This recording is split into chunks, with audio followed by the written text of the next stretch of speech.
नमस्कार independent and inspired channel रे आपनको बहुत बहुत स्वागत। मु सुनीता आज आपनको सम्मुखरे पुणी थरे उपस्थित होईछि आम प्रिय साधना पाहच पुस्तकर आउ एक सरल शिक्षणीय एवं सुंदर कविताटिए नै। आशा करूछि कविताटी आपनको मनको निश्चय छुइबो। युवपीढ़ी होउछन्ति देश पई प्रगतिर प्रधान उत्स। तांकर साहस शक्ति एवं कार्यदक्षता उपरे देशर प्रगति निर्भर करे। किंतु आज आम देशर अधिकांश युवपीढ़ी लक्ष्यभ्रष्ट। ए युवपीढ़ी उद्देश्य रे मो माउसी श्रीमती अनुपमा महांत लिखित युवपीढ़ी को कविताटी आपनको गाई सुनाउछि। आशा करूछि कविताटी आपनको निश्चय भल लागिबो।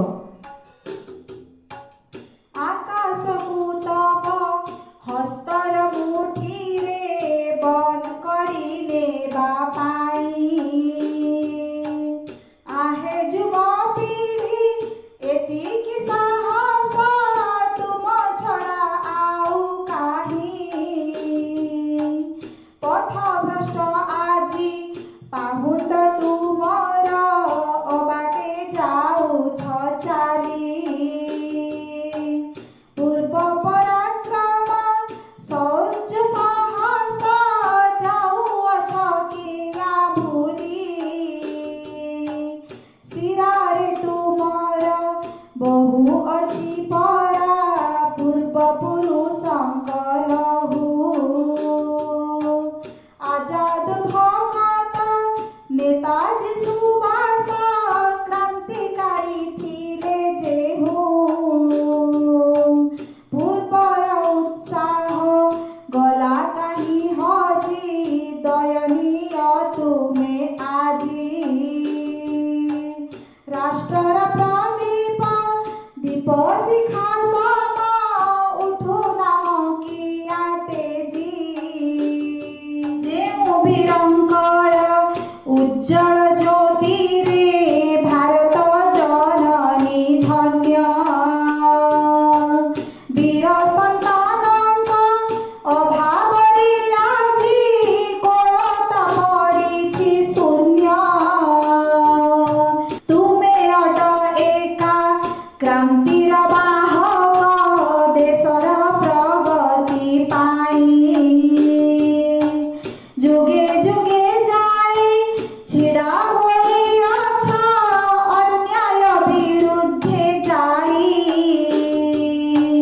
तुमे ही तो अट राष्ट्र परिचय शक्तिर उत्स तुमे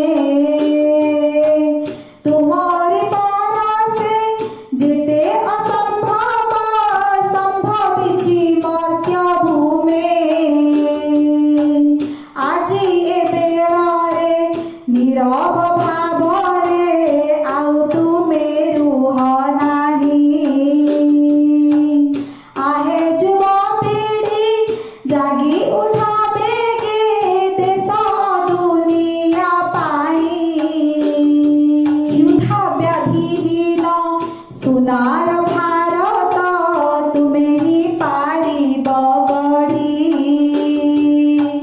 भ्रष्टाचार ठारू करिब मुक्ति तुमे आहे युवपीढ़ी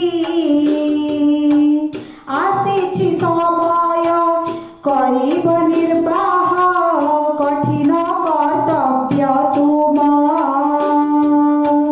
तुम्हारी आदर्श बुद्ध चंद्रगुप्त विवेकानंद जे जान डाकू अछि देश आहे युवपीढ़ी आगरे कंटक पथ जाग्रत होइना चाल हे आगे चढ़ाई क्रांतिर रथ चढ़ाई क्रांतिर रथ चढ़ाई क्रांतिर रथ।